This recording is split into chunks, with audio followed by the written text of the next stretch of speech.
I'd like to introduce Andre Costin, and this is Ghost in the Air. Hello, everybody. My name is Andre Costin, and I'll be presenting Ghost in the Air traffic. And thank you for coming to this talk. I know it's the last one. Please bear with me till the end. Hopefully, you'll not regret it. A few words about myself. I'm software hardware security researcher, a PhD candidate, and some of my stuff and research include MFAC, my very classic toolkit, some printers and PostScript research. And if you ask yourself, it wasn't me who was doing the stuff 1 month back to your corporate printers, wasting your paper. And more recently, for a year and so, I have some special interest for avionics and some related technologies. And you can check my papers or security advisories on my site. Some disclaimer. I'll read the short version, but do not try this at home, and everything you do, it's on your own risk and responsibility.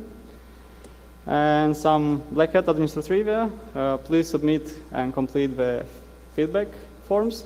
Highly appreciated, thank you. Okay, so in today's session, we'll just go through the following topics, like a short introduction to ATC, and we'll try to check some of the ATC problems. ATC stands for Air Traffic Control. Then we'll go to ADSB, which is the new technology introduced in ATC. Then we'll try to look at some ADSB threats posed from ADSB side to ATC as a whole system. Then some sample, if maybe imaginary or real life scenarios, and maybe we'll discuss some possible solutions and we'll present some takeaways. Okay, so ATC, as it stands today, it stands for Air Traffic Control, and it's used for managing all the air traffic, including on the ground, in the air, and its main target is basically airborne traffic.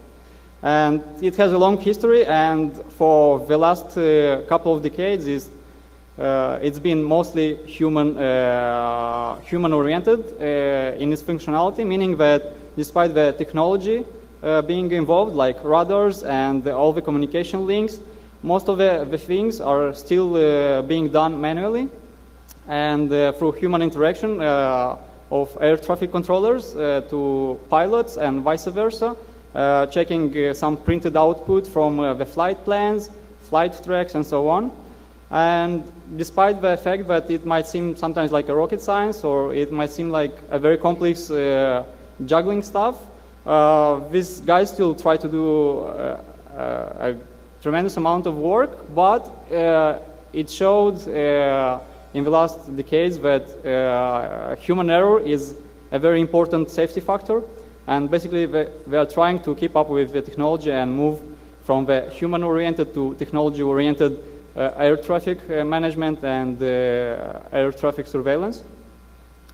Okay, so we'll just take a quick look of how rudders work, because rudders are the main technology used for air traffic control surveillance, meaning that the way to discover air traffic in the air.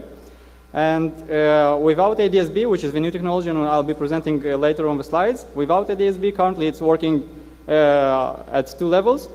Basically, there is a primary surveillance rudder named PSR, and which is a well-known technology, a very old military technology, which sends an electromagnetic beam to the sky. It's the antenna you see rounding and the airport.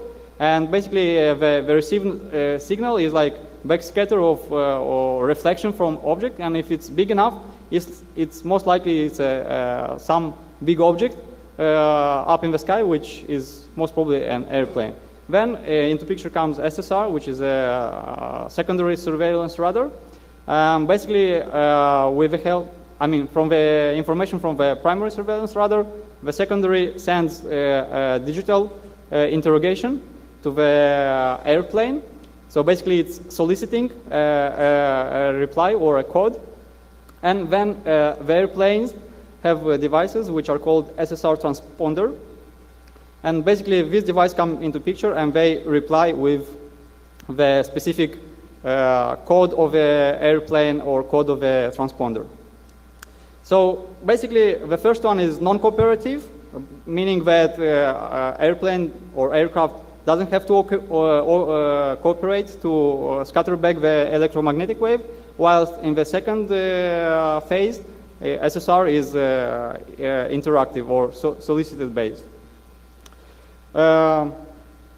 The idea is that solicitation are done via two ways, via transponders or voice commands, where transponders are malfunctioning or not possible.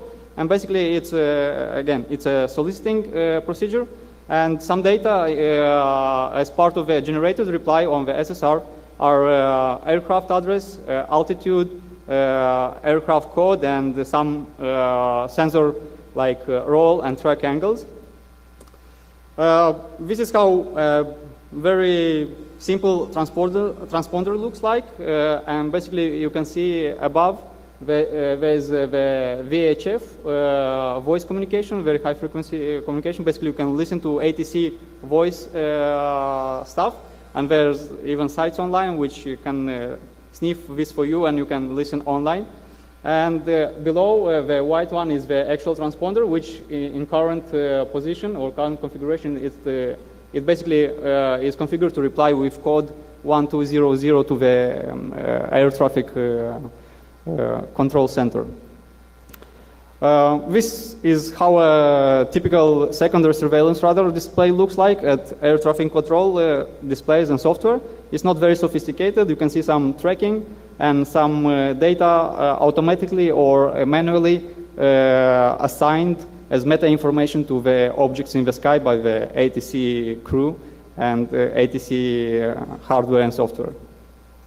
Okay, as it stands now, it seems that even with current technology, I mean, without the new ADSB system, there are still some problems in ATC, meaning that in some manuals, they have very clear facts that inputs are not robust enough, meaning that an intentional or unintentional input mistake can basically lead to the fact that ATC might not be able to see your aircraft, which is bad, because ATC should be able to see all the aircrafts all the time, and or it might confuse with another, which is again bad, because it should know uniquely and at any given point in time every aircraft, who it is and where it goes to, in order to provide the necessary regulatory safety. And also it can affect like TCAS, which is traffic collision avoidance systems, meaning that the airplanes might get confusing inputs both from devices and both from the ATC tower in case there is a collision possibility. So basically they'll get very bad input, so both will go up and will have a collision up, or both will go down and have a collision down. So inputs are not very robust, and some other like manuals state that don't add any leading zeros, hyphens, dashes, or spaces to the flight ID, which raises us to the question why there is such a restriction, and in the first place, why is there possibility for inputting these kinds of characters, and why there is a restriction? Is this kind of SQL injection type of possibility out there, or do they have some legacy systems which are prone to non-robust input handling, which is another issue? Then input mistakes, again, intentional or unintentional, can have severe implication, especially in safety or in procedure they basically trigger. And as you can see, there is a manual which says that if you squawk the code 777, it's a military interception operation code, and it's capitals never squawk this code, but they actually allow you. So basically, intentionally or unintentionally, you can squawk this code, and some procedure can be triggered. Or there's other examples which you can see highlighted, that to reach a specific code, you should follow a given pattern. Otherwise, if you switch the dials in a wrong manner, you could, by mistake, squawk code 7300, which is hijacking, or so on and so on. or 7700, which is emergency.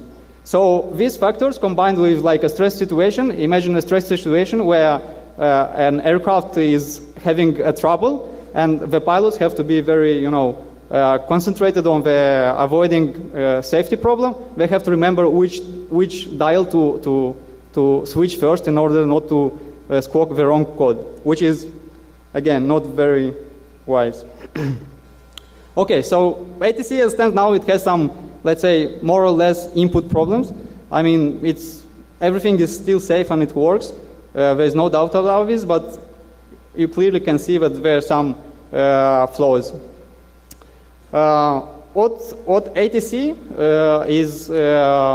is foreseen to be looking like is it's called next generation ATC ATM, which is air traffic control, air traffic management, and E-enabled aircrafts. So basically, you can see that from airport ABC down to the airport XYZ, the plane takes various phases like terminal area, en route over ocean or hard-to-reach areas, again en route and terminal areas.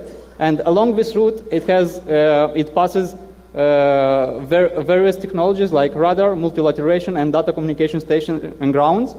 And basically, the aircrafts are being foreseen to, they are currently doing some part of it, but on legacy technology, but it's foreseen that there will be more technology improvements and more bandwidth available.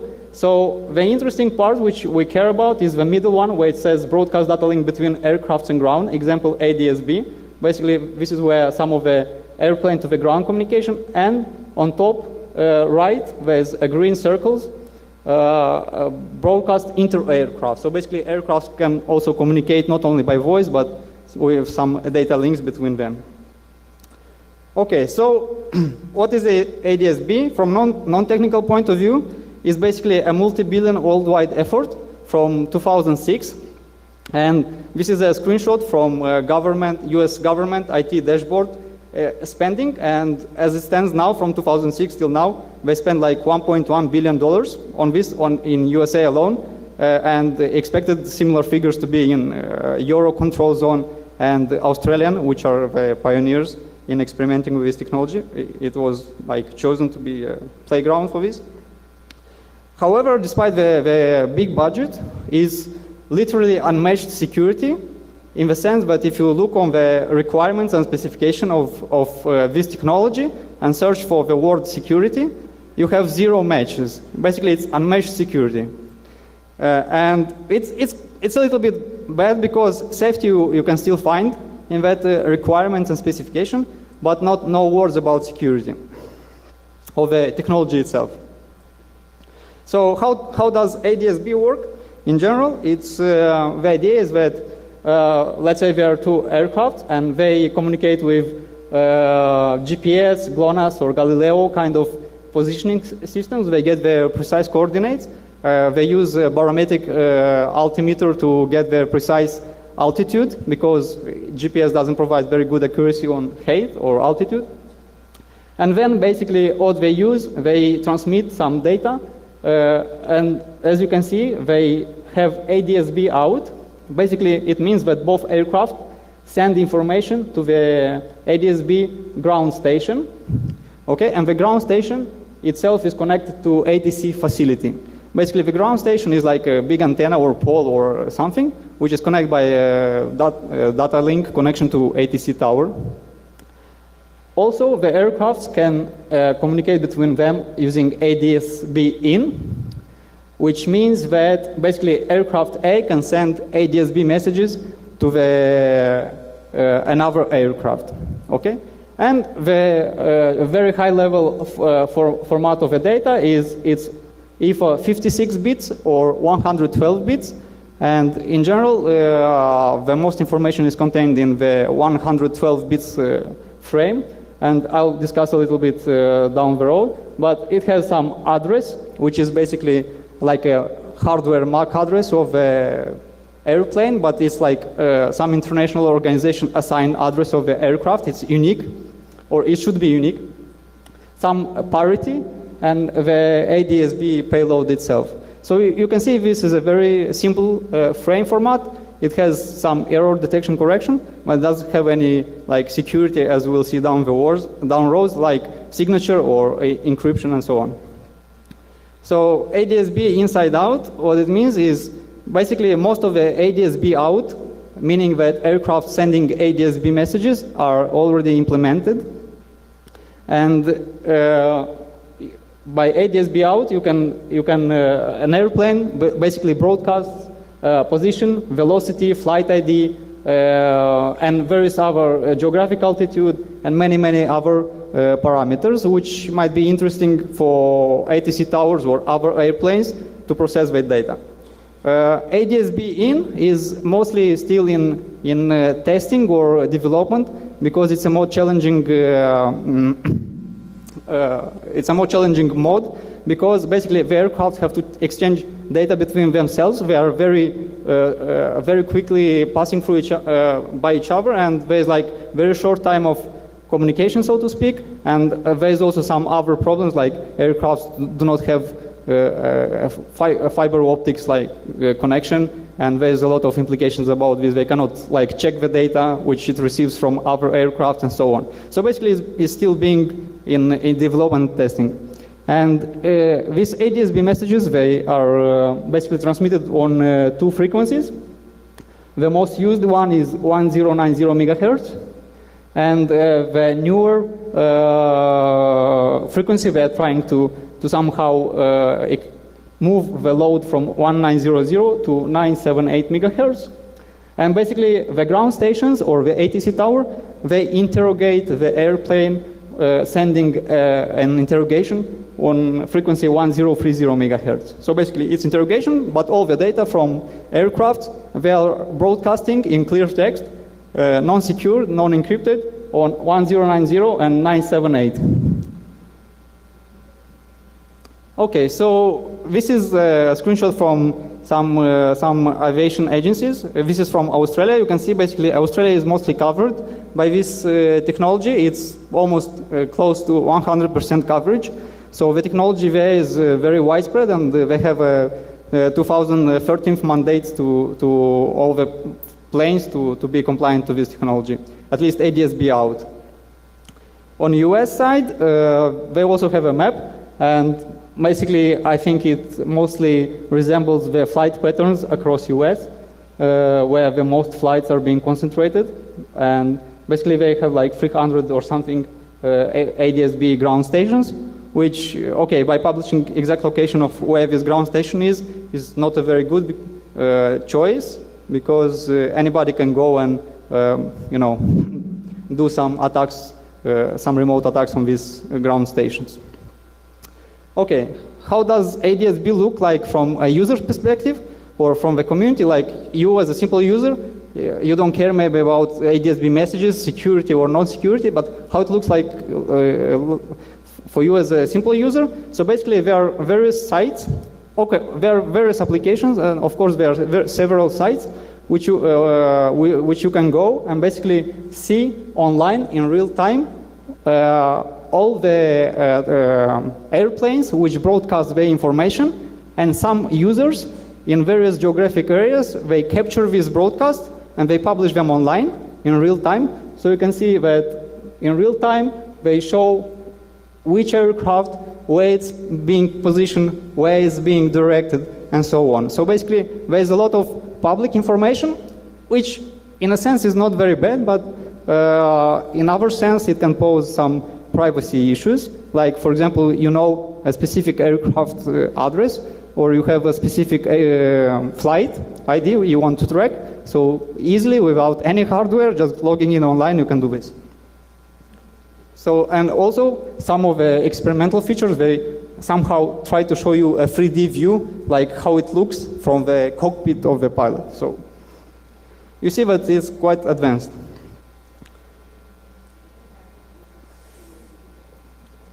Sorry? Well, you cannot watch real time because the data is static on the Google Maps. So, I mean, the data on the Google Maps is not real time updated. You cannot see the real time view, but you get, I mean, the terrain at least, the vision of the terrain. So how the community gets all this, let's say, all this data you see a lot of airplanes. So there must be a lot of users submitting that information, and these users have to be geographically positioned in various areas, so they can have a wide geographic coverage of receiving this broadcast in clear text from the airplanes. So basically, you can go either buy or build yourself a device, and these are examples of most known or most used devices by the community and the users or ham radio amateurs, and they vary from in price from 100 euro to 500 euro, depending on the features and ease of configuring or installation or network integration. But if you do them yourself, they can be maybe 20 euros or so on. It requires some soldering skills, but it's not, I mean, if you're very interested in this, you can do this. So some technical aspects is how does an ADSB frame look like? Is basically the frames are being encoded in pulse position modulation, which is PPM, and the idea is that if one pulse or one bit is 1 microsecond, and as you can see, for example, when in the middle it's a low to high transition, it's a 0 bit. For example, if you look in the second red section, there's 0, 1, 0, 1, 0. So basically the first bit is 0 because it has a low to high transition, and the second bit is 1 because it has high to low transition.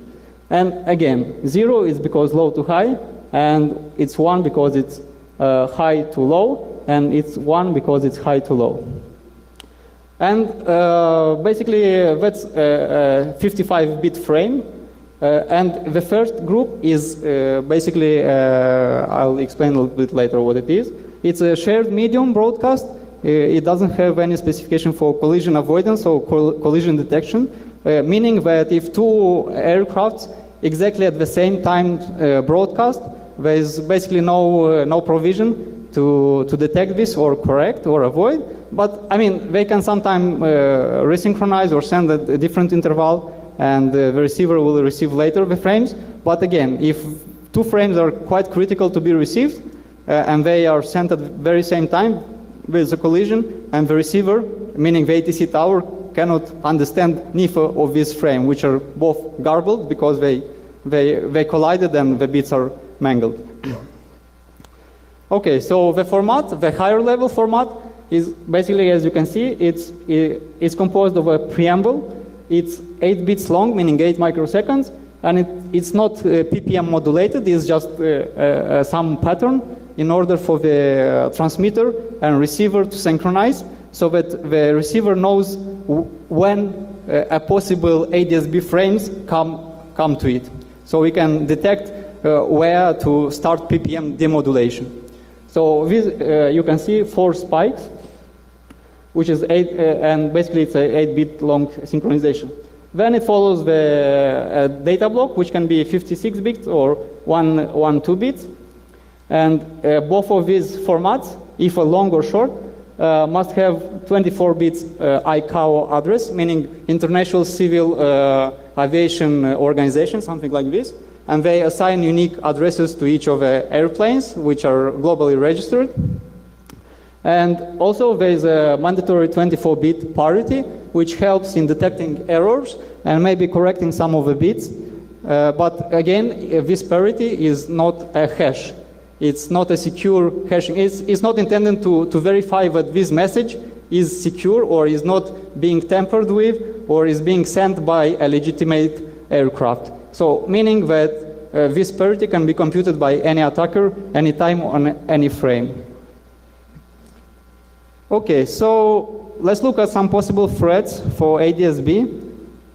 And basically the threats described here are not, let's say, not quite new, and it's not our, let's say, sole discovery, because surprisingly, there have been a lot of literature on ADSB security, but mostly it was been theoretical or academical, and for some reason it has been dismissed by the industry or not being implemented for some reason we don't know. And you'll see we have in our white paper 60 very interesting references And basically almost all of these are standards or paper which discuss this threat in quite of the detail. But our idea was to put up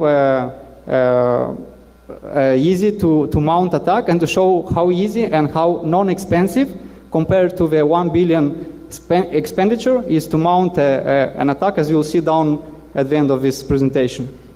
So one of the threats, or one of the most important threats is entity and message authentication, meaning that in the Adsb protocol and in Adsb messages, there's basically no provision to authenticate, to make sure that the message is, first of all, genuine, not being generated or tampered by an attacker. And second, there is no provision to verify that the message was sent by through aircraft. What it means, it has two wide implications. It means that any attacker can pretend to be an aircraft. And second, any attacker can craft any message because there is no authentication on the message itself. So given that any attacker can be any aircraft and can send any kind of frame on the air, you can see that the attack surface is quite big and it's not very hard to mount. It's only 112 bits to generate. If you know how to generate, which we'll show down the road, it's basically an open opportunity, an inviting opportunity, better to say, for any attacker having medium technical knowledge to do the attack. Another thing is that there is no entity authorization, meaning that because there is no authentication, you cannot be sure which aircraft or whether the message is being transmitted by a true aircraft with address X. You don't have entity authorization, meaning that you cannot enforce or say that this aircraft should not transmit these messages. Because normally an aircraft is being authorized in the first place, so if it has an Adsb transmitter, it's authorized to send messages. But because there is no authentication, you cannot verify that this is a true aircraft. So authorization is like a consequence failure. That's why it's a warning. Entity temporary identifier or privacy, basically as in the case of GSM, to make a parallel, because IMSI is a very important thing, they somehow came up with TIMSI, right, if you are familiar with it. So TIMSI is like a temporary identifier for your SIM card. However, in Adsb, there is no temporary identifier. So basically, all the addresses are in clear text, and they are globally unique. So you can basically know and track aircrafts. And again, it doesn't sound very interesting to track normal airline aircrafts, but as I showed down the road, think about private jets. Like I'll show a scenario where, for example, if you have private jets, it can be a privacy issue.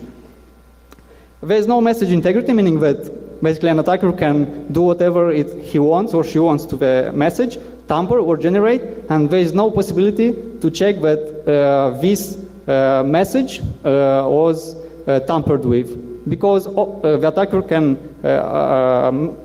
change the parity bits or error code bits in such a way that the message is valid and is looking very okay, and you cannot say it was tampered or not. Okay, message freshness, meaning that an attacker can take a packet from the air, store it, and then continuously just replay. And there is no provision for the messages to be always fresh, meaning that there is no challenge response protocol. And why is bad? Because, again, a very non-sophisticated attacker can just capture the radio frequency traffic and keep replaying it indefinitely, putting how to say, a hog's day aircraft in the air traffic control, right? Sorry. Okay, and there's no encryption, meaning that there's no provision to encrypt the information sent, and which is very clear. So, in a sense, you can compare all these failures in the protocol design with all read-write access with guests as admin enable, meaning that basically everybody can read and write these kind of messages, and they have like admin-like power because they can do everything in ADSB protocol on this frequency. However, it seems that there exist mitigations for these problems. First of all, which is encryption, and second, possibly a message and entity signature and authentication. But unfortunately, this information is not very public, and it seems it's being used only by the military.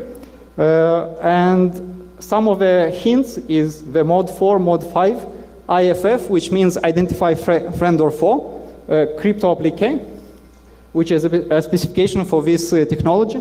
And basically, it's a 2 levels crypto secured version of mode S and ADSB GPS position. So there is provision for a secure technology for ADSB messages or ADSB protocol, but for some reason, and for some obvious reason, which I'll be listing down, it's kept for military uses, but it's bad that they do not adapt it to the commercial air traffic, which is most of air traffic currently in the world.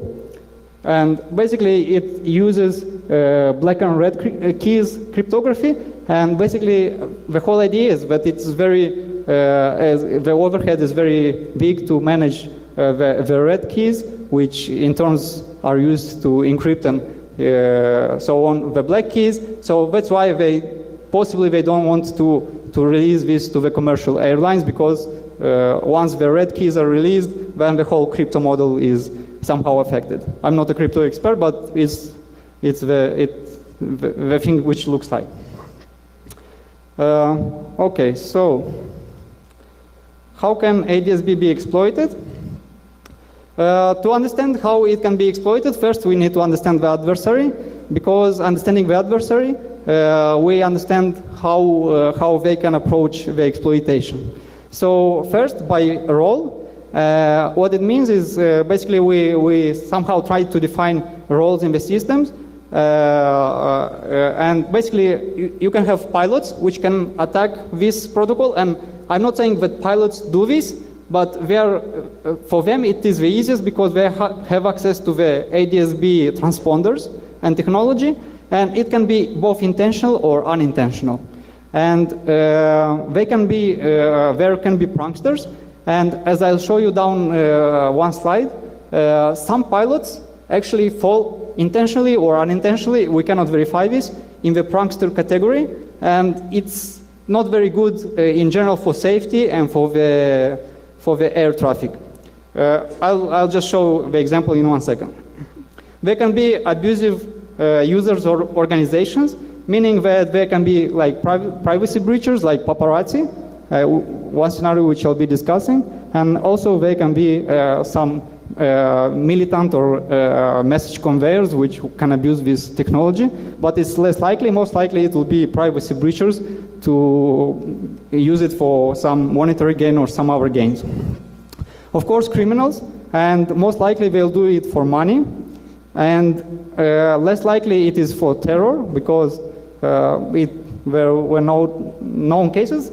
But a very important emphasis which I would like to say is that for criminals whose intent is money, do not underestimate the potential of the underground for hire services. And the idea is that it can be a very profitable business for criminals to invest small amount of money in software-defined radios and place them around the world, and then start hiring those software-defined radios in underground forums to get revenue on this. And you might ask why they would like to basically give them for hire. Think GSM sniffing and people tracking or message injection in ADSB. So it's a very potential business, and basically software-defined radios for hire can be a very profitable one, so I would not dismiss this, and this might be a potential for the future. And of course, there are our old friends from military and intelligence agencies, which can abuse for various reasons this technology. So this is an example of internal prankster attack, meaning that internal, it's the pilot in the system who do intentional or unintentional prankster attack. You can see on the first column that these are basically flight IDs and call signs input in the system by the pilots during some of their flights. And you can see like there are some sexually connotation messages, some are, you know, some funny messages, and you can look them up and you can, I mean, I'm not intending to go down by those pilots, but the idea is that these things occur even now. So it's a clear thing that this technology kind of thing, clear text and internal attackers can abuse it. You can see they have vote no or vote something else and, you know, get a job and so on. So they can convey a message, make a call for action or so on a communication channel, which is not very easy to see, but still people who know how to see this will read the message. Okay, external criminals, it's similar to internal pranksters, and basically the idea is, as I'll show in the demo, because all of these fields can be modified to a certain degree by the attacker,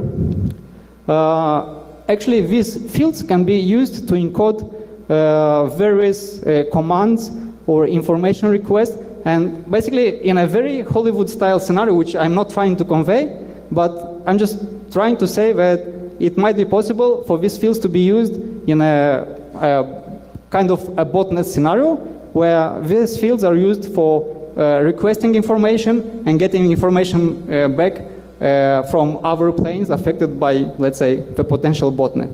I mean, it's a scenario which sounds futuristic, but I mean, if you do a security assessment, it's a very important thing to keep all the possibilities in sight.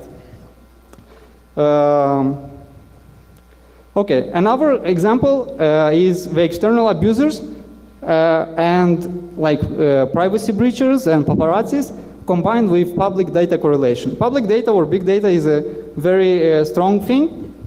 And for example, this is a depiction of a scenario where you have a bunch of paparazzis.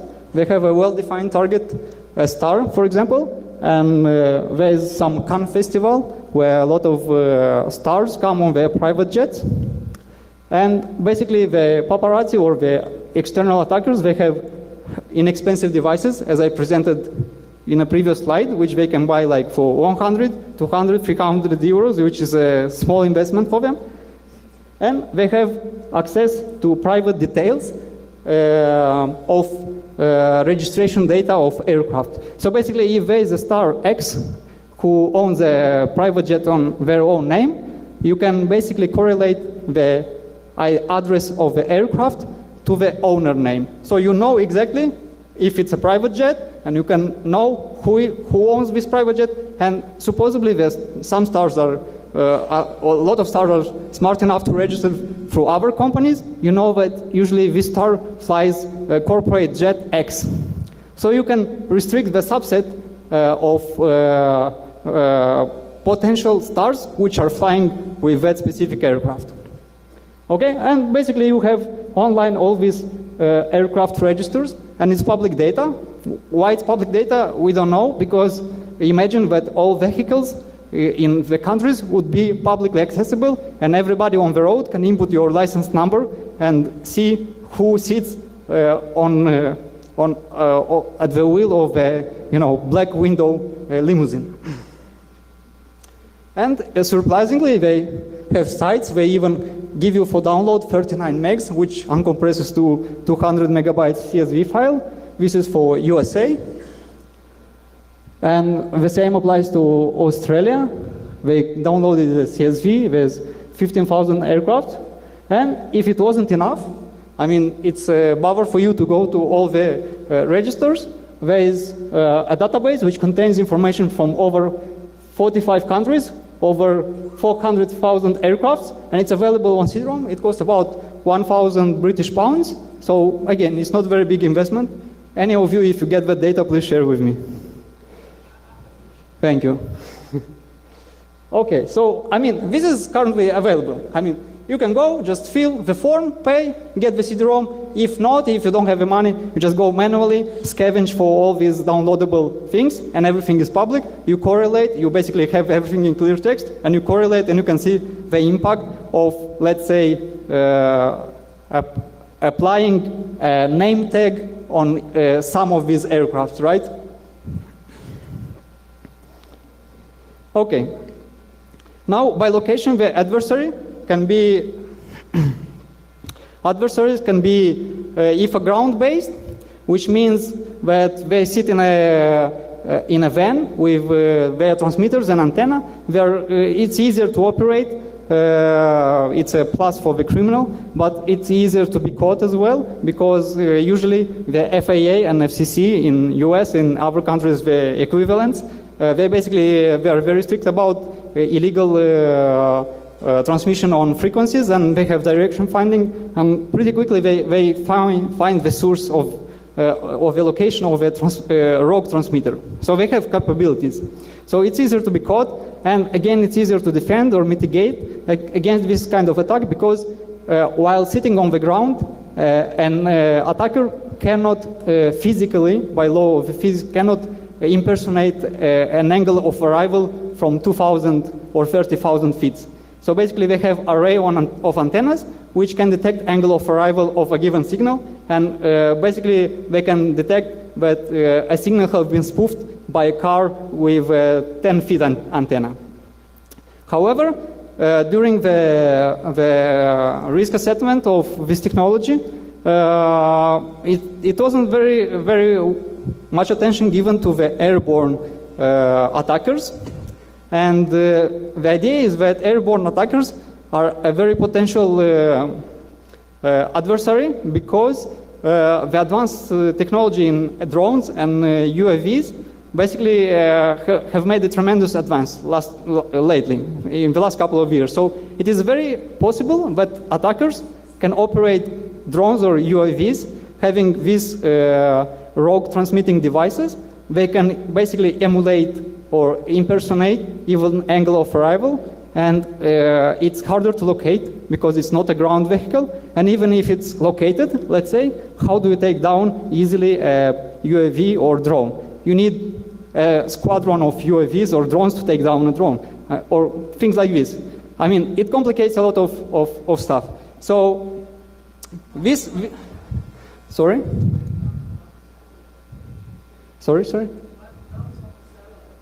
I don't know about this, yeah, but I mean, the potential is there for the adversaries to start being represented by drones and UAV remotely controlled. Okay, so we kind of understand our adversaries, and I'll show a showcase where it's an interesting one. Does this crypto in the second line sound familiar to any of you? Like 82,747. Exactly. So we have a winner. So basically, it's identification of Air Force One, which is a Boeing 747 to G4B, whatever, and his registration number is VC25A, or call sign, and it has the ICAO addresses because there are two models. There are two pieces of this, and they have this ADF DF8 and AE2 FF4. So these are 24 bits in the ICAO address fields, which I told you about. So as you can see, this is a screenshot from iPad made by someone from ex-military force.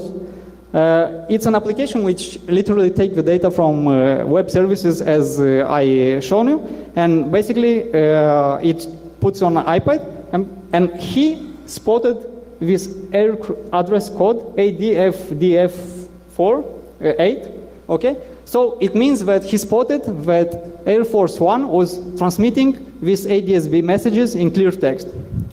Now they're like, given the assumption that Adsb is clear text and no privacy, there are several open issues based on this scenario, but it expands to any other airplanes. So if the Adsb data, which was used to generate this screenshot, is true, it was really Air Force One who sent this message. Why does Air Force One shows itself? It's a very high-profile target, and you don't want everybody to know that Air Force One is flying above your house, let's say when it goes to mission in Afghanistan or Iraq or so on, right? When open issues like, should this aircraft broadcast their position or not in the first place? So if it's a yes, wouldn't they become easy target? If it's a no, then they lose all the benefits of the technology. But the idea is this technology should broadcast that data in order to have a higher vision of air traffic. If, let's say, there is some workarounds where they use fake registration numbers or fake plates in old scenarios where they put fake plates on government cars, then isn't this like a backdoor in the system? Wouldn't this be possible for other aircraft to use the same backdoor and to use fake call sign, fake addresses, and so on? Because it's clear text, it cannot be verified, and so on. So if Air Force One can do this, I mean, these are open issues, and it's most probably that they use the mode 5 crypto, which I've been presenting, and they switch to military mode when flying to Afghanistan or Iraq. But again, the shame is that there's crypto strong technology, or supposed strong because we want to look further into it, which they use, but is not given to commercial airlines and so on, for private jets and so on. The other thing is, if the data is false, let's say the data was false to generate this aircraft, I mean, this means that somebody is already spoofing, right? I mean, if it's not a real data, then somebody spoofed the aircraft, the Air Force One. And how do you know that it was spoofed or not? Because you don't have any message authentication, you don't have entity authentication, right? So these are open issues which go to uncertainty, and uncertainty is not very good with safety usually. So basically, these are the kind of scenarios which should be analyzed, and all these are possible because the technology is not secured in the first place. Okay, there's another potential attack, which the attack is based on fake airplane injection, and when you inject a fake airplane into air traffic control, what happens is usually the air traffic control checks the aircraft, and if it's not supposed to be there, it cross-checks with flight plans and any other information, but usually it's not fully automated, or not in all air traffic control this procedure is automated. So basically they have to semi-manually, semi-automatically look up and cross-check what appears on the radar. Is this aircraft supposed to be here in the flight plan? Does it have a path route through this geographic area, which we cover by our traffic control? Now, the twist to this attack, I mean, for one plane, the mitigation is clear. We double check, we cross check, we say, okay, it's a fake airplane. But imagine that you do a denial of service on human resource side. Basically, you inject 1 million planes. You don't have so many persons to cross-check the fake planes, whether they have a flight plan through your area. So basically, you can do a human resource type of denial of service. It's a potential attack. It doesn't mean that it happens or there will be no ways to mitigate, but it is potential. However, solving ADSB insecurities will basically nullify this potential. So having a secure ADSB system would nullify the potential, and the attack is not there. Another twist to the same attack is denial of service on the flight space. So basically, when there is an unknown object or unknown aircraft in the space, in general, the procedures are international and they have some local country variations. They basically put the unknown object in air gap. What it means is basically they don't know whether there is a real object there or not, whether it is a bug in radar or not. They basically air gap that space, and they start routing all the airplanes around this spot. So basically this spot is like a wasted area of airspace, right? Because they're not sure. There might be something, and for safety reason, they start routing all the airplanes to not cross that. So imagine putting wide spread area, fake planes. So basically you occupy with fake airplanes all the airspace, and they have to route the planes for other places, and you can exhaust all the airspace for that particular ATC. So usually this generates a short-term conflict alert when you have two airplanes, one close to another. So that's why they try to separate and keep them separate, air gapped until the situation is clarified. Given a solid number of fake airplanes, you see that it's a kind of denial of service. Again, the potential is nullified by having security built into this technology so that not everybody can spoof. Okay, and the problem with Adsb is, as I said, there is Adsb in where airplanes receive data from other airplanes because they don't have a lot of, some of them don't have at all internet connectivity, some of them have very limited. So they cannot verify for any given signal they receive, be it fake or real, whether that signal comes from an airplane which has a flight plane around itself. So basically, you introduce a lot of uncertainty in the pilot section because he cannot verify the true sender and whether there is a real sender sending these messages. Okay, so I'll be closing with the demo. And basically, this is a hardware setup used for generating this demo. The demo is not is still not quite stable, but the proof of concept is there. The idea is that an attacker has software-defined radio, a USRP1 in our case, which is very well known, with its prices. Basically, we need some frequencies, which is 1090 megahertz, and which are covered by SBX or WBX daughter boards. We have some DBS RX2, which is used to verify or to receive signals on USRP. And we also use the commercial plain gadget commercial receiver or enthusiast level receiver to verify our attack. And some attenuators to make sure that we are not emitting too much noise and we are under regulation. So here are some quick references. I'll not go through it. After the talk, if you are interested in playing with all this stuff, you can use this as a quick reference and to run these commands. Basically, here is how you capture the data with USRP. This is how you replay the captured data. So basically, capturing some message, you can see it's 1090 megahertz, and then you replay on 1090 megahertz, and so on. To craft the data, there is a need of some math and some MATLAB. You can do in multiple ways. We chose to modify the data, the captured data, in MATLAB because it provides some PPM modulation out of the box. And transmitting the crafted data is the same as replaying the data. You just have some data, modify it, write it to a file, and replay the crafted file.